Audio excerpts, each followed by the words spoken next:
presença secretário-geral da Organização Nações Unidas, António Guterres,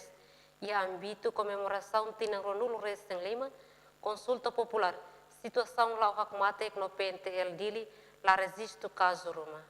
Durante a visita a Etania, Sua Excelência Secretário-Geral da ONU, nebe makumai Timor-Leste,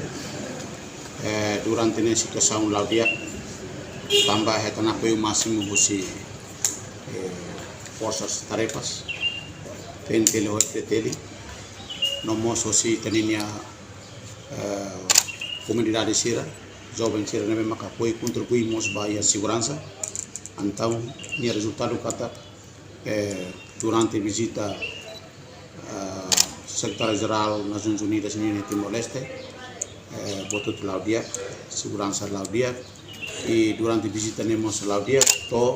e tinha a Sua Excelência secretário-geral das Nações Unidas, Filha Palva, Nações Unidas. Durante a visita, ela registra o caso tanto acidente e incidente, ela registra também e tem força tarefas nebe maka halo serviço makas patrulhamento lorong kalamos makas então ita hal prevenção durante visita ne ita hal prevenção makas e também makala musu